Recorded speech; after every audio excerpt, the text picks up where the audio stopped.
একটু মনোযোগ দিয়ে শুনবেন। আকুলু মা সাদিকিন। ওসমান গনি রাখালের হাতটা ধরে বসে আছে। কিছুক্ষণ পরে ফজরের জামাত শুরু হবে। এখন জামাত শুরু হওয়ার সময় মুয়াজ্জিন আকামত শুরু করেছে। যেই মাত্র মুয়াজ্জিন আকামত দেয় এমন সময় হযরত ওমর মেহরাবের মধ্যে ঢুকছে।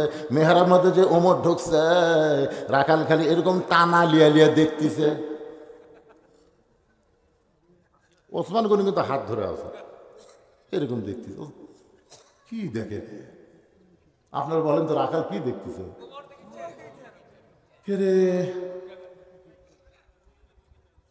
তো হাঁক করলো। সামনে কাতারে গেলে মেহরাবে যে নামাজ পড়াবি সেটাই ওমর। ই না হাঁক করলো রে, ই আবার এই জায়গা। যেই মাত্র মুয়াজ্জিন বলেছে কত্তামাতিস সালাত, কত্তামাতিস সালাত, সঙ্গে সঙ্গে রাখাল আল্লাহু আকবার। ওসমান গনি বলতে তো ভাইজান হাত ছাড়া দিস। ভাই, ইমাম সাহেব ভুল করলে মানুষ লোকমা দেয়, আর আকামতই শেষ হয়নি আপনি আল্লাহু আকবার লোকমা দিলেন। রাখাল বলতেছে এই জন্যই তো তুই কানা, এই জন্যই এত বছর সামনে পড়িস, এখন হলো দেখতে পাস না আমি কি জন্য লোকমা দিলাম, মেয়ে তুই জানিস না?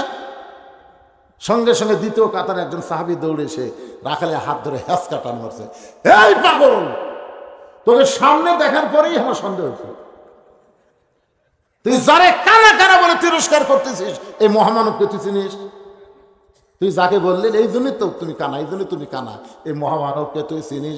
রাখাল বলতে আমি বারান্দার নামাজ পড়ি, আমি ভিতরের কাউরে চিনি না। সাহাবী কান্দার বলে পাগল, তুমি যারে কানা কানা বলে তিরস্কার করতেছ, আল্লাহর নবীর ডবল জামাই ওসমান গনি। রাখাল ছোট বাচ্চার মতন থরথর করতেছে। ঢুকতে চাইনি রে, আমি ভিতরে ঢুকতে চাইনি, আমি বারান্দার মুসল্লি, ভিতরের দামি দামি সাহাবের মধ্যে আমি ঢুকতে চাইনি রে, কিন্তু এই পথিক আমার সর্বনাশ করছে, ওই পথিক আমার সর্বনাশ করছে রে। ওই পথিক আমারে কইছে ওমরকে যদি দেখবার চাও তাহলে সামনে কাতারে নামাজ পড়ো। আমার সারা জীবনের সাধনা আমি একটাবার ওমরকে দেখতে চাই। আজকে ওমরকে দেখতে এসে এখন পথিককে দেখা যায়। এখন তোমরাই বলো ওমরের জায়গায় আমি রাখাল যদি পথিককে দেখতে পাই তাহলে আমি কি করব? আমি লোকমা দিয়া পথিককে সরায় দিব, ওই জায়গায় হযরত ওমরকে আমি এক নজর দেখতে চাই। হাজার হাজার সাহাবীরা কাঁদতেছে। সমস্ত সাহাবীরা যখন কান্দে, রাখাল চিল্লায় বলে বারান্দায় নামাজ পড়া ভালো, এই ভিতরে কেন কান্দা কান্দি শুরু হয়ে গেল? ওসমান গনি বলে রাখাল ভাই, ভিতরে কান্দার কারণ হলো তুমি যারে পথিক পথিক বলতেছো তিনি হলেন হযরত ওমর। গাছের গোড়া কাটলে গাছটা যেমন ঠাস করে পড়ে যায়, রাখাল তেমনি পড়ে মেহরাবের মধ্যে। ইয়া আমিরুল মুমিনিন, আমি আপনাকে তওবা পড়াইছি। ইয়া আমিরুল মুমিনিন, সারা জীবনের সাথে একটা নজর দেখবো, আমি আপনাকে মুনাফিক কইছি, আমি আপনাকে ভণ্ড কইছি। ইয়া আমিরুল মুমিনিন, ইয়া আমিরুল মুমিনিন। ওমর ফারুকের চোখে দর দর করে পানি পড়তেছে। হাজার হাজার সাহাবী আর জবান বন্ধ করতে পারে না।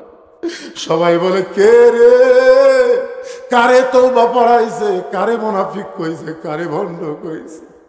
ই কে রে মসজিদের মেহরাবের ভিতরে ওমর ফারুক এক টানে লোকটাকে উঠায় বুকের মধ্যে নিয়ে কপাল একটা চুমা দেয়।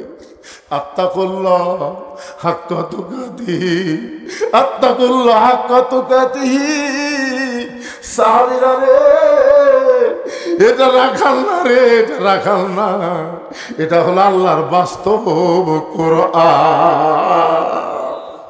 এই কোরআন শুধু শুনলে হবে না, এই কোরআন শুধু শুনলে হবে না, বাস্তবে আল্লাহর কোরআনকে যদি গ্রহণ করতে চাই, কোরআনের বিজয় আমাদের বাংলার জমিনে দেখতে হবে। সেদিন ষোড়শী নির্জন পথে যাবে, কোনো জন কটু কথা কবে না। পথে আর প্রান্তরে সম্পদের মোহে পড়ে খুন আর রাহাজানি হবে না। সবাই বলেন, যদি মেনে চলি কোরআন আর রাসূলের বিধান, সকলেই শান্তিতে থাকবে। বাংলার আকাশে কলেমার পতাকা যেদিন দুলবে।